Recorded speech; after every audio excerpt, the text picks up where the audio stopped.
Dear students, welcome to education trip. आज की इस जर्नी में मैं आपको लेके चलूंगा कॉमर्स के बारे में बताने के लिए, क्योंकि हो सकता है आपने अभी कॉमर्स में एडमिशन लिया हो। आपने यदि अभी 11th क्लास में कॉमर्स में एडमिशन लिया है, तो आपको थोड़े थोड़े से डाउट्स रहेंगे कि कॉमर्स क्या है, अकाउंटेंसी क्या है। मैं आपको अकाउंट्स पढ़ाने जा रहा हूँ, लेकिन उससे पहले आपको इंट्रोड्यूस करा दूं कि कॉमर्स क्या है। आपने अगर अभी कॉमर्स स्ट्रीम में एडमिशन लिया है, तो आपको सबसे पहले पता होना चाहिए कि कॉमर्स क्या चीज़ है। कॉमर्स का आसान भाषा में हम मतलब समझते हैं। मान लीजिए कोई फैक्ट्री है, ये कोई फैक्ट्री है मुंबई में। मान लीजिए ये है मुंबई में लोकेटेड, मुंबई में एक फैक्ट्री है और जहाँ पर पेन प्रोड्यूस होते हैं, पेन की मैन्युफैक्चरिंग है, इस वाले पेन की। यहाँ कोई कंज्यूमर है और ये कंज्यूमर कहते हैं किसी पर्सन को जो किसी भी गुड्स को कंज्यूम करता है। यानी इस पेन की कंजम्पशन करने वाला ये कंज्यूमर है। ये आप हो सकते हैं, ये मैं हो सकता हूँ, ये कोई और टीचर भी हो सकता है। ये पेन है मुंबई में, ये कंज्यूमर है फॉर एग्जांपल दिल्ली में। ये कंज्यूमर है दिल्ली में, फैक्ट्री है मुंबई में। ये पेन फैक्ट्री से कंज्यूमर तक जैसे भी पहुंचा है, जो भी एक्टिविटीज हुई है फैक्ट्री के बाद, मैन्युफैक्चरिंग से लेकर के कंजम्पशन तक जो भी एक्टिविटीज हो रही हैं, वो सारी की सारी एक्टिविटीज कलेक्टिवली कॉमर्स कहलाती हैं।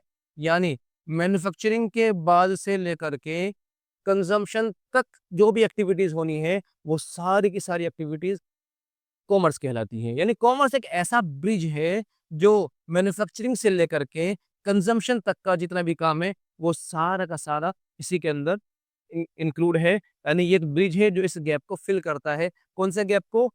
मैन्युफैक्चरिंग के बाद से लेकर के कंजम्पशन के पहले तक जितना भी जो भी काम हो रहा है, वो सारा का सारा कॉमर्स कहलाएगा कलेक्टिवली। चलिए अब बात करते हैं, इसी कॉमर्स में हमारा एक सब्जेक्ट है अकाउंटेंसी। अकाउंटेंसी किसे कहते हैं, अकाउंटेंसी के बारे में बात करने जा रहे हैं। चलिए शुरू करते हैं। हमारा सब्जेक्ट है अकाउंटेंसी। अकाउंटेंसी एक नाउन है, इसमें जो वर्ब है वो वर्ब है अकाउंटिंग। अब हम पढ़ने जा रहे हैं अकाउंटिंग। अकाउंटिंग किसे कहेंगे? अकाउंटिंग को पहले इसको आसान सी भाषा में समझने की कोशिश करते हैं। कहता है रिकॉर्डिंग ऑफ बिजनेस ट्रांजैक्शंस। यहाँ एक वर्ड आया ट्रांजैक्शंस।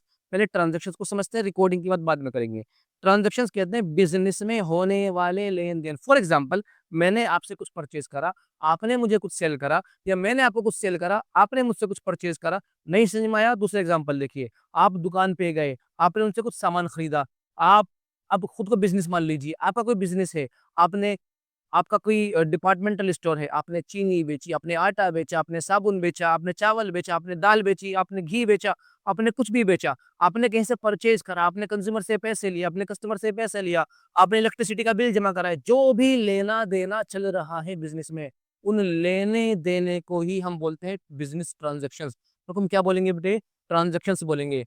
तो एक बिज़नेस में जितनी भी ट्रांज़ैक्शंस होती हैं, उनको सिस्टम से रिकॉर्ड करना, सिस्टमैटिक वे में अगर हम रिकॉर्ड कर लें, हालाँकि ये बहुत नैरो मीनिंग है, रिकॉर्ड करना बहुत नैरो मीनिंग है, क्योंकि यहाँ के बाद भी कुछ होता है। बट आसानी से समझने के लिए हम इसको यहीं तक समझेंगे कि recording of business transactions in a systematic way.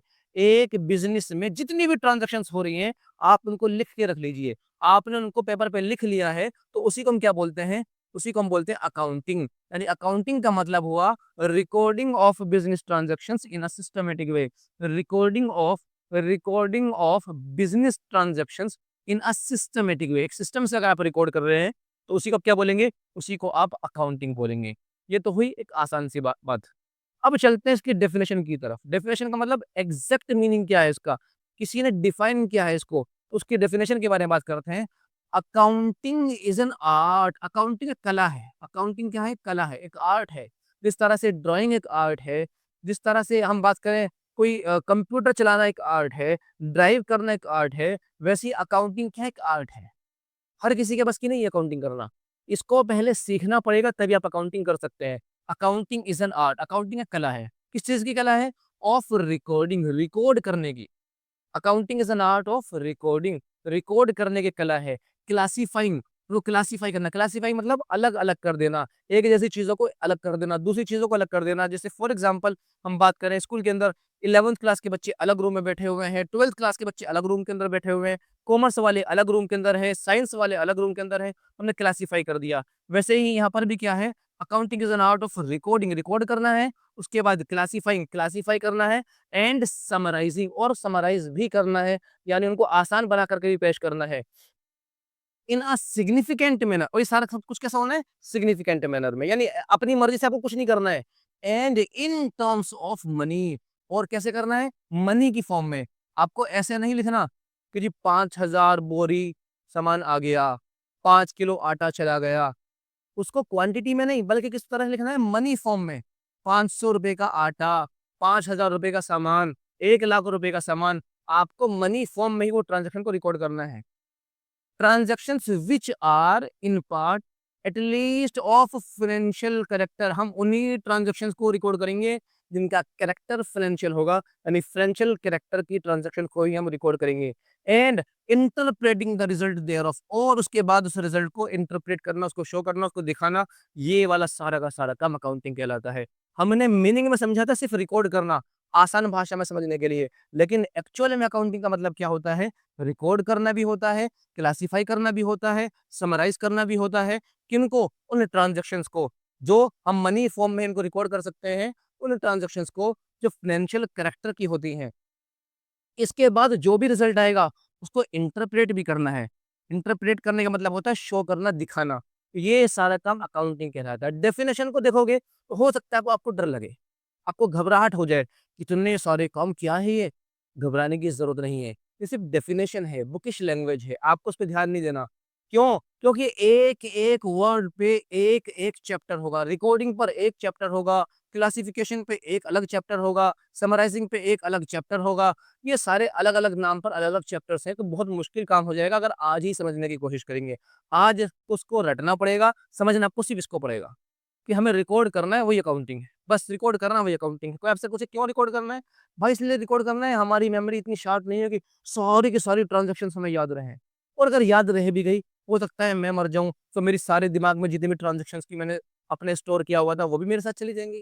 तो ट्रांसफ़र थोड़ी हो सकता है कि जी मेरा दिमाग निकाल के किसी दूसरे के दिमाग में डाल देंगे, याद रहेगा उसको। हाँ, अगर हम रिकॉर्ड कर लेंगे, तो वही ये ट्रांसफ़र भी किया जा सकता है सारा का सारा डेटा। इसलिए रिकॉर्डिंग करना ज़रूरी है, हमें रिकॉर्ड करना पड़ेगा, और रिकॉर्ड करने को ही अकाउंटिंग कहते हैं। होप ये बात आपको क्लियर होगी। अगर आपको अकाउंटिंग की मीनिंग क्लियर हो गई है, तो अब बात करते हैं अकाउंटिंग के ओरिजिन की। अकाउंटिंग की शुरुआत कहाँ से हुई है? आखिर अकाउंटिंग की हिस्ट्री क्या है? उसके बारे में जानते हैं। सब जब हम कोई नया सब्जेक्ट पढ़ने जा रहे हैं, तो हमारा उसका रिश्ता अब ज़िंदगी भर के लिए है। 11th क्लास में आपने जो भी सब्जेक्ट पढ़ना है, जो भी स्ट्रीम लेनी है, ये स्किल बेस्ड होता है, तो ये लाइफ टाइम आपके साथ चलने वाला है। इसलिए इसके बारे में सब कुछ पता होना चाहिए। ये एग्ज़ाम में आने वाली चीज़ नहीं है। बट इसके बारे में पता होगा तो आपके अंदर कॉन्फिडेंस बिल्ड होगा। आपको लगेगा कि हाँ, मुझे कुछ एक्स्ट्रा पता है लोगों के मुकाबले में। जैसे आपसे कोई पूछे फादर ऑफ अकाउंटिंग कौन है? यानी किसने अकाउंटिंग की शुरुआत की थी? अकाउंटिंग की शुरुआत किसने की थी? तो भाई अकाउंटिंग की शुरुआत करने वाले थे ल्यूका पैसिओली। ल्यूका पैसिओली जो कि 1447 से 1517 तक हयात रहे, ज़िंदा रहे। उन्होंने, ये एक मैथमेटिशियन है। ल्यूका पैसिओली एक मैथमेटिशियन है।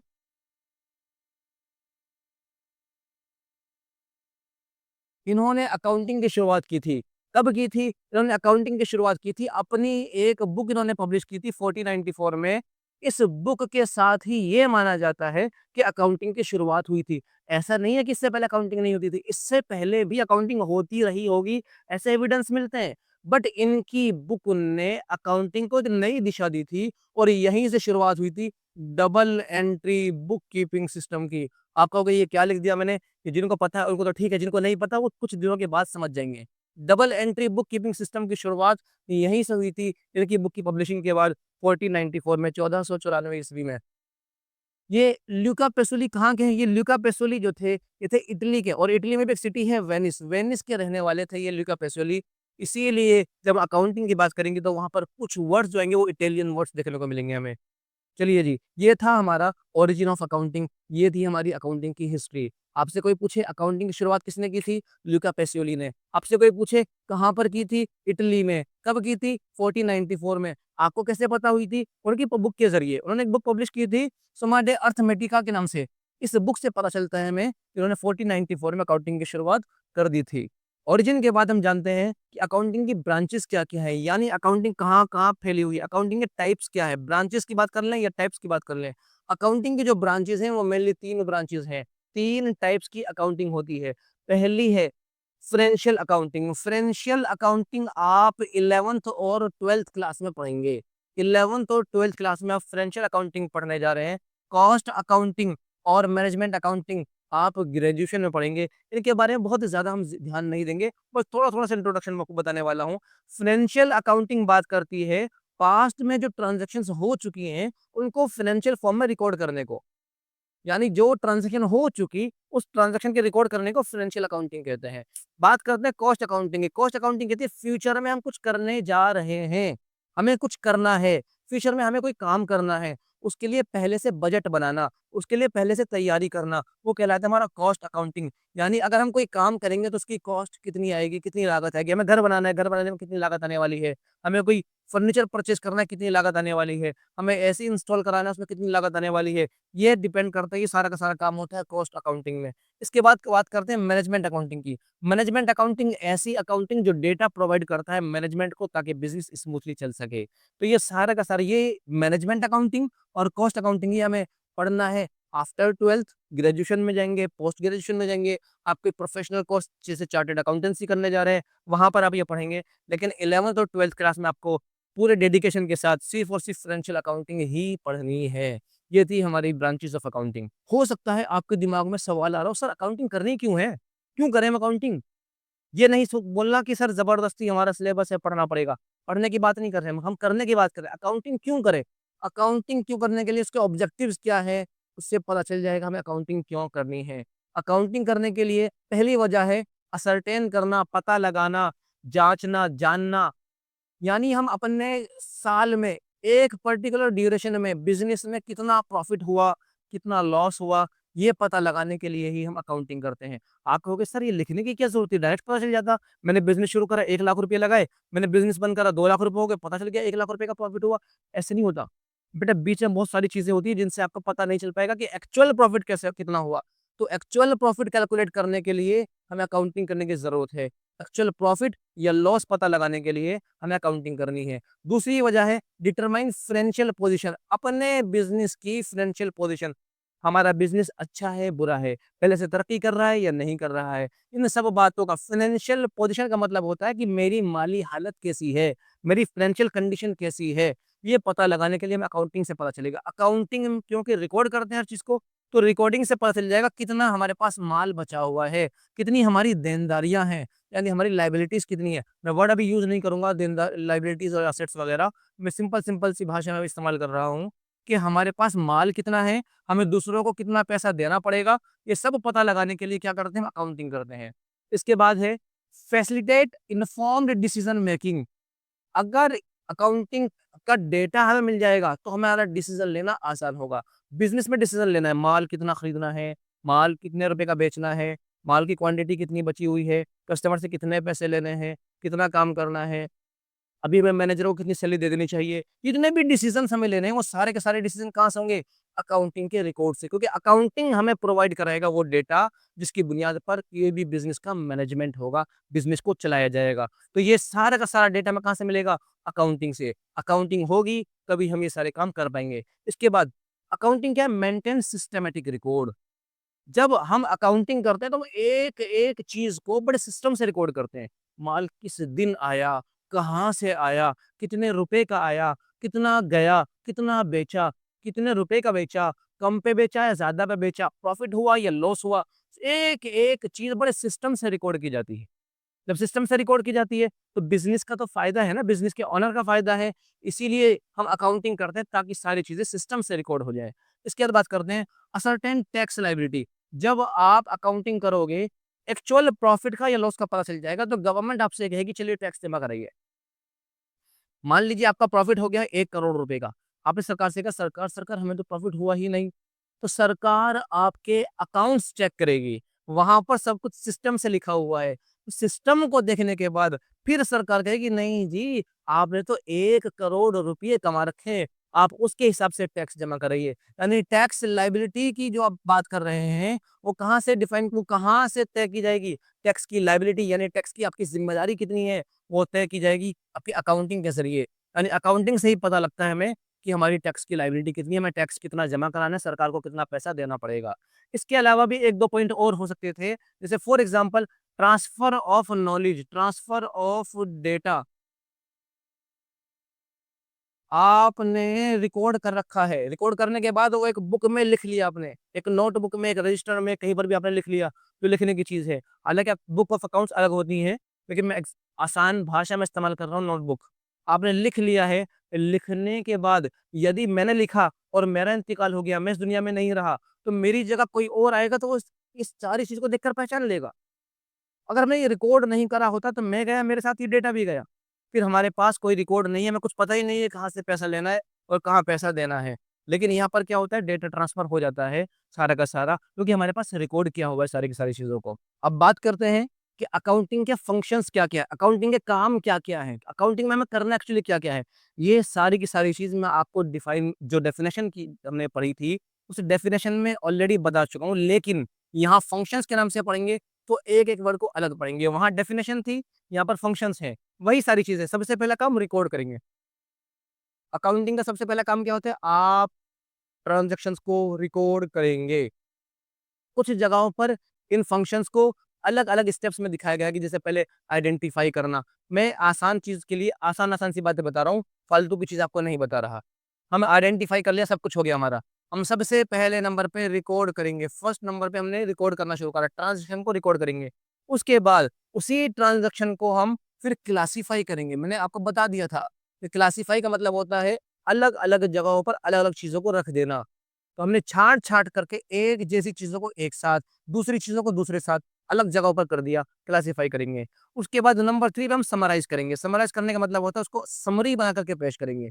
जो सारा का सारा काम है उसकी समरी हम प्रोवाइड करेंगे। वो कहलाता है समराइज़ करना। उसके बाद हम बात करेंगे इंटरप्रेट करने की।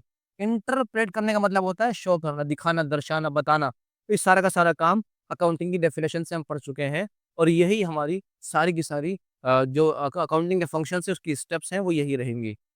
ये पूरा का पूरा काम हमें पूरी 11th क्लास में सीखना है। रिकॉर्डिंग करने पे अलग चैप्टर है वो पढ़ेंगे, फिर क्लासिफाई करने के अलग चैप्टर है वो पढ़ेंगे, फिर समराइज़ करने के अलग चैप्टर है वो करेंगे, इंटरप्रेट की बात बाद में करेंगे।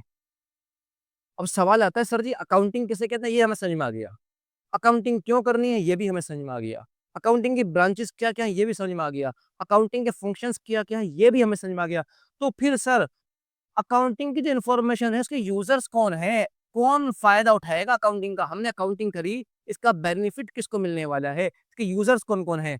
तो इसके यूज़र्स को हमने 2 कैटेगरी में डिवाइड किया। एक होते हैं इंटरनल यूज़र्स यानी जो बिज़नेस के अंदर के लोग हैं, एक होते हैं एक्सटर्नल यूज़र्स जो बिज़नेस के बाहर के लोग हैं। जो बिज़नेस के अंदर हैं, उन्हें बोलेंगे आप इंटरनल यूज़र्स और जो बिज़नेस के बाहर हैं, उन्हें बोलेंगे आप एक्सटर्नल यूज़र्स। तो इंटरनल यूज़र्स में कौन-कौन आते हैं? बिज़नेस का ओनर, भी ज़ाहिर-सी बात है ओनर को चाहिए ये जानना कि मेरे बिज़नेस की पोज़ीशन क्या है, मेरे पास कितना स्टॉक है, मेरे पास कितना पैसा है, मुझे कितना पैसा किसी को देना है, कितना पैसा किसी से लेना है, तो सारी की सारी इन्फॉर्मेशन किसको चाहिए? ओनर को। तो ओनर के लिए बेनिफिशियल है ये। साथ के साथ चाहिए एम्प्लॉइज़ को। आप कहोगे सर एम्प्लॉइज़ को क्यों चाहिए? एम्प्लॉइज़ को इसलिए चाहिए उनको बिज़नेस के अकाउंट में इंटरेस्ट होता है। छोटे लेवल की दुकान की हम बात नहीं करते, बड़े लेवल के बिज़नेस की बात करेंगे। जैसे-जैसे बड़े लेवल का बिज़नेस ग्रो करेगा, एम्प्लॉइज़ को अपनी सैलरी भी बढ़वानी होगी, तो वो डिमांड करेंगे। एम्प्लॉइज़ उससे आपसे बोनस की डिमांड करते हैं। एम्प्लॉइज़ उसी हिसाब से कुछ ना कुछ बेनिफिट की डिमांड करते हैं और ये सब कुछ मिलता भी है उन्हें। इसलिए एम्प्लॉइज़ को इंटरेस्ट है बुक्स ऑफ अकाउंट में। आगे बात करते हैं मैनेजमेंट। मैनेजमेंट का मतलब होता है बिज़नेस सँभालने वाले लोग। मिसाल के तौर पे मेरा कोई बिज़नेस है, तो जितने भी बड़े बिज़नेसमैन होते हैं, वो अपना बिज़नेस खुद नहीं सँभालते, बल्कि उनके लिए काम करने वाले कुछ मैनेजर्स वहाँ मौजूद होते हैं। मैनेजर्स जो मैनेज करते हैं, जो सारा कुछ सँभालते हैं बिज़नेस का। तो जो मैनेजमेंट है, मैनेजर्स हैं, उनको भी इन अकाउंट्स में इंटरेस्ट है, क्योंकि उनको भी यहाँ से देखना है कि कितना डेटा हमारे पास है, क्या-क्या चीज़ें हमारे पास हैं, क्या-क्या मशीनरी, क्या-क्या स्टॉक, क्या-क्या डेटर्स, क्या-क्या क्रेडिटर्स, कितना अमाउंट लेना-देना, सब कुछ उनको चाहिए। तभी तो वो बिज़नेस को मैनेज कर पाएँगे। इसके बाद बात करते हैं एक्सटर्नल यूज़र्स यानी बिज़नेस के बाहर के लोग। बिज़नेस के बाहर के लोग कौन हैं? इन्वेस्टर। मान लीजिए मैं आपको एक छोटा-सा एग्ज़ाम्पल देता हूँ। रिलायंस कंपनी का मुझे शेयर परचेज़ करना है। मैं क्यों परचेज़ करूँ भई? मुझे कोई भी कंपनी लीजिए, मुझे मान लीजिए टाटा मोटर्स है, मैं इसका शेयर परचेज़ करना चाहता हूँ। क्यों परचेज़ करूँ?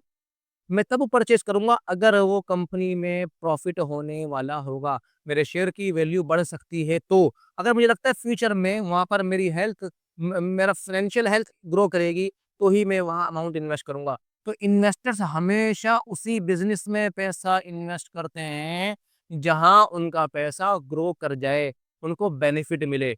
इसलिए इन्वेस्टर्स का भी और ये कहाँ से पता चलेगा उन्हें?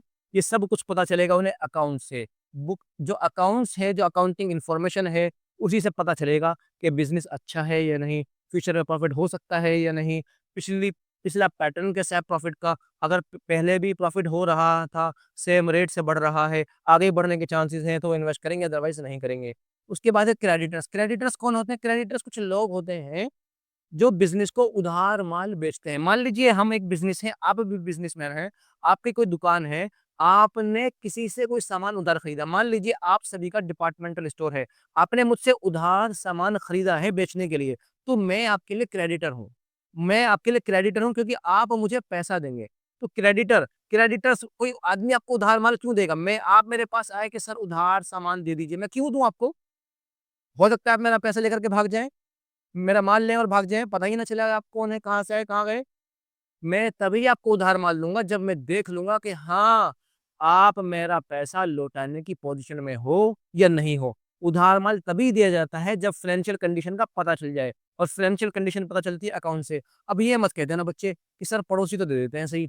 बेटा वो भी आपको जानते होंगे एक बात। दूसरी बात ये यहाँ पर हम बात कर रहे हैं बड़े लेवल के बिज़नेस की। बड़े लेवल के बिज़नेसमैन जब भी बात करते हैं तो वो क्रेडिटर कोई तभी होता है, कोई पैसा तभी देता है, कोई उधार माल तभी देता है जब उसको आपके अकाउंट्स का पता हो कि हाँ, इनकी कंडीशन ठीक-ठाक है। आगे बात करते हैं गवर्नमेंट। गवर्नमेंट को आपके बुक्स ऑफ अकाउंट में, आपकी अकाउंटिंग इन्फॉर्मेशन में क्यों इंटरेस्ट है?